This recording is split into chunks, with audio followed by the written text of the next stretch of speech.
Hello, and thank you for tuning in to Jollyville Radio on KJVR.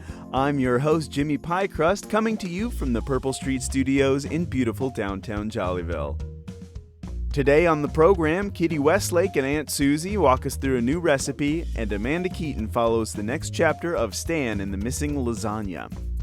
On Community Beat, UncleASAR interviews Dr. Mark Katz to discuss his work using hip-hop as a tool of international diplomacy.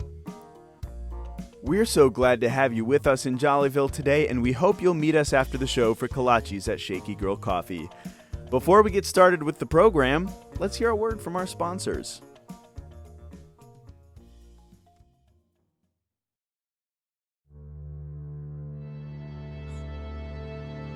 Sizzling, smooth, electric, announcing the all-new line of luxury ceramic cooktops by the designer Robert Cheerful.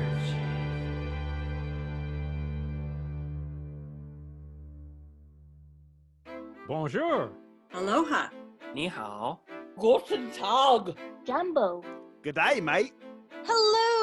We're Jabba Language and Travel Agency, here to help make your holiday and language dreams come true. Not sure where to start? Pop in to learn more about our offerings and speak with our knowledgeable staff who have years of travel and language experience. Your next adventure starts with Jabba.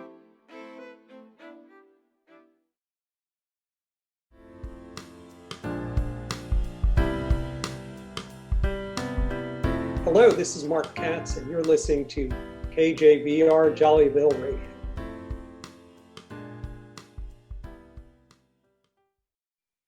Well, howdy, y'all folks at home. This is Kitty Westlake and my friend and bosom buddy, Aunt Suzy.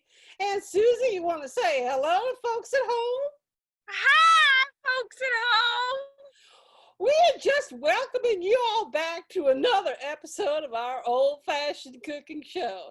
And just like we promised in the last episode, today we're doing ourselves an apple pie.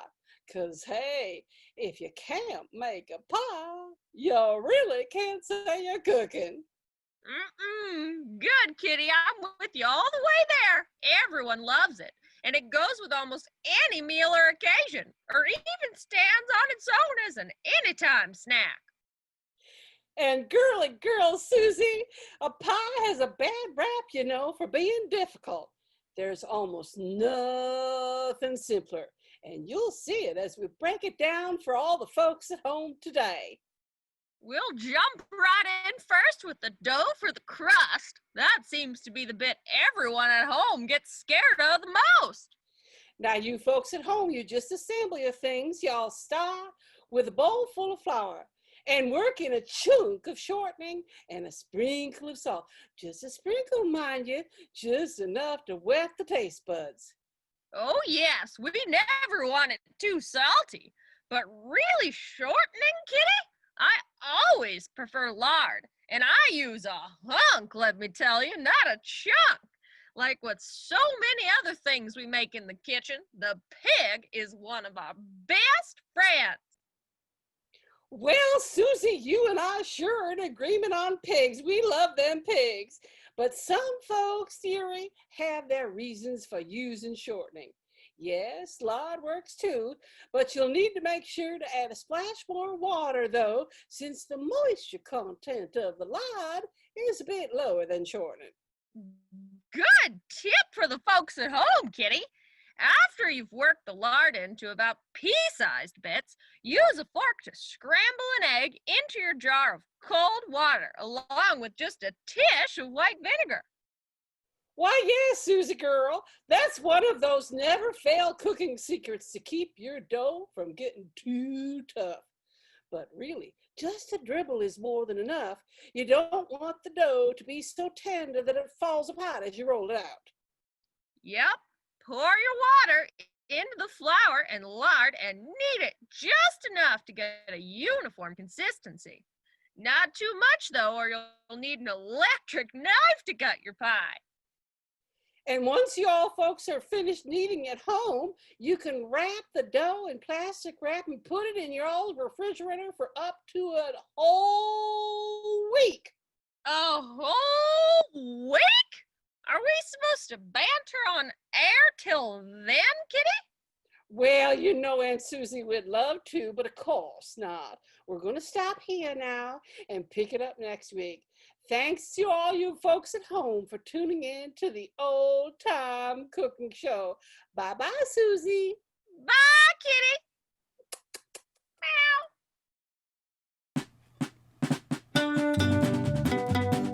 Meow. Hi, it's me, Paul Frederickson, running for mayor of Jollyville, here to remind you to register to vote in our upcoming election. You can do so at vote.gov because I believe in doing the right thing. This message was paid for by John Frederickson, Paul Frederickson's father. I'm Paul Frederickson, and I approve this message.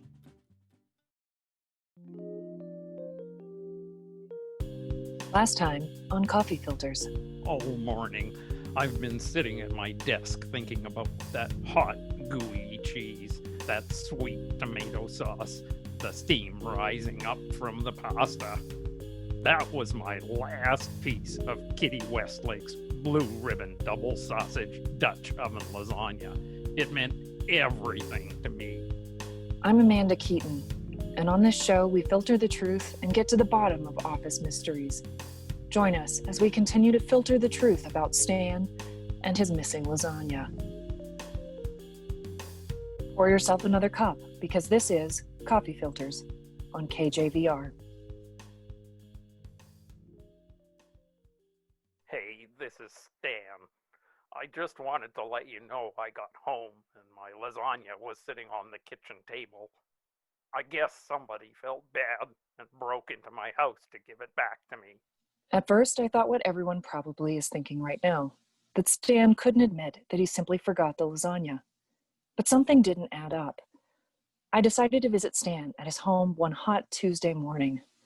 Stan lives in the kind of unsuspecting suburban neighborhood where scandals of this size are unheard of. There's a nice breeze, and occasionally a dog can be heard in the distance.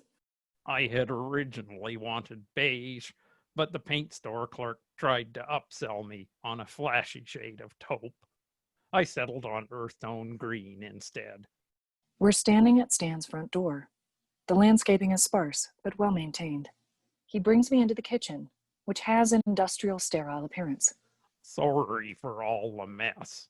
Stan shows me around his home while we look for clues. All entrances appear secure, and Stan even has a security system which he arms while he is away at work. We ran into Stan's neighbor, Charles, a handsome, athletic man in his early 30s, and asked him if he had seen anything out of the ordinary. Yeah, I talked to Stan that day. He asked me to make sure I moved my trash and recycling bins because they were 2 feet closer to the mailbox than they should be, and then he quoted a bunch of HOA bylaws. Stan is always like that. I mostly shrug it off. He was rattling on about having his leftovers of some special lasagna for lunch. He was clutching the container close to his body and took it with him when he drove off to work. With Stan's neighbor corroborating that Stan took the lasagna to work, the mystery is far from being solved. The strange thing was that the leftovers on my counter were still cold when I got home, so they couldn't have been sitting there all day while I was at work. And there was a corner of it cut off, which I definitely didn't do. Next week on Coffee Filters. Hey, Amanda, I knew you were looking for something at Stan's place. Well, you know, I might have seen some guys in suits walking around. I think one was tall and one was short. Hey, call me. Hi, this is Abby Branker, and I'm here with Alan Kudan. Hello. And we're from the Lunatics Radio Hour podcast. You're listening to Jollyville Radio. Right here on KJVR.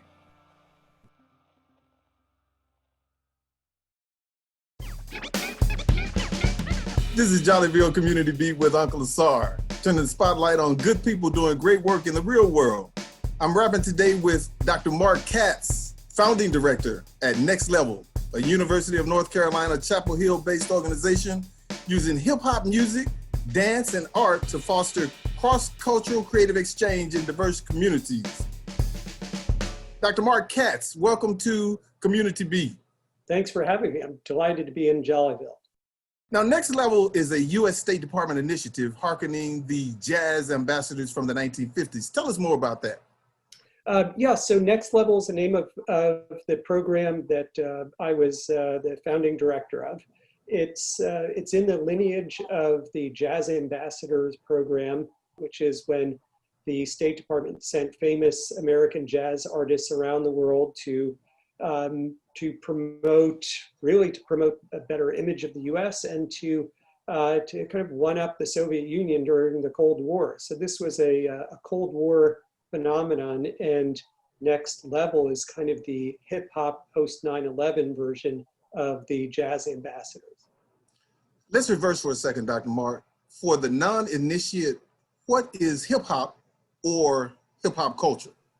Well, that's not something I could say in 30 seconds, but very briefly, it's a culture, just as you say. Typically, people think of it or speak of it in terms of different elements of hip hop. So within hip hop culture, talk about the art of the MC or rapping, the DJ or disc jockey. You have graffiti art, also known as writing. There are a number of other elements. Sometimes people bring in like knowledge and fashion, but it's an art and culture that has its roots in African American and African diasporic practices, though it is now multiracial and global. Now, your literature speaks of something called promoting conflict transformation. That sounds powerful. So one of the things that we try to do is promote what we call conflict transformation, which is different from conflict resolution, which is a more specific type of action where you're trying to get in the middle of some beef or conflict and resolve that particular one. Conflict transformation is a broader idea where it's about transforming the conflict that could be within yourself, within your community, between you and another individual, and so on, through art and through positive self-expression. So it's a very broad tool that we could all use. It's not just about going in somewhere and trying to break up a fight. It's about using art as a way to make the world a more peaceful, cooperative place. And the reason why hip hop fits into this is that hip hop basically is a manifestation of transformed conflict in terms of its history. Its history arose around young people in underserved, oppressed communities who were trying to make a better lives for themselves. And they did that through art, through rapping, through dancing, through painting, through poetry, through fashion. And so hip hop is actually a perfect way of achieving conflict transformation. Dr. Mark, how does an artist become a part of Next Level? So we have an open call for applications, and actually we are going to put out a call in sometime in September. So if people are interested, they could go to the Next Level website, which is nextlevel-usa.org, where you could just Google Next Level State Department or Next Level Hip Hop. And we've been to more than 30 countries since 2014, been to 6 continents. Most recently we're in Bolivia, and that unfortunately got cut in half because of the pandemic. But coming up in this next cycle, we're supposed to go to Nepal, to Haiti, to Ukraine, and several other countries. Dr. Mark Katz, it's been real having you with us today, and we wish you the best of the best, man. Well, it was great talking to you, and good luck with all your work. This has been Jollyville Community Beat with UncleASAR, and dig this. No one can do everything, but everyone can do something. Peace.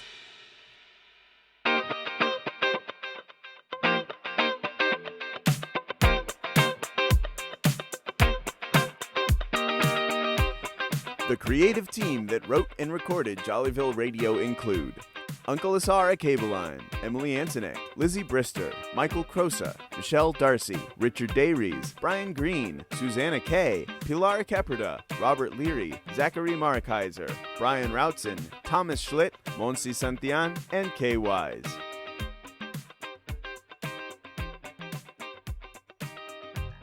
If you'd like to support Jollyville Radio, and we hope you will, please help us get the word out.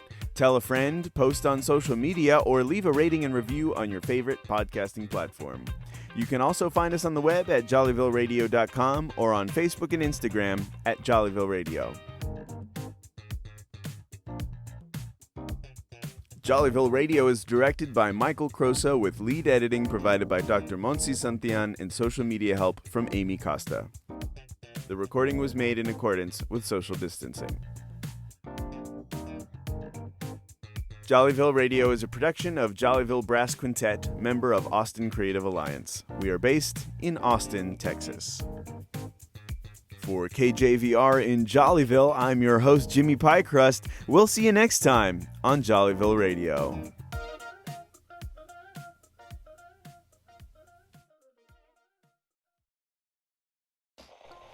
Hi, my name is Abby Branker from the Lunatics Radio Hour podcast. And my name is Michael Crosa, director of Jollyville Radio.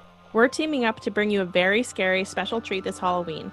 It's a story called Hello Listener, You're on the Air. And it's about a radio host in Malakoff, one of the towns next to Jollyville.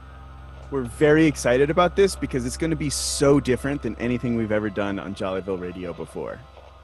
Hello Listener, You're on the Air, a collaboration of Jollyville Radio and the Lunatics Project, coming Halloween 2020.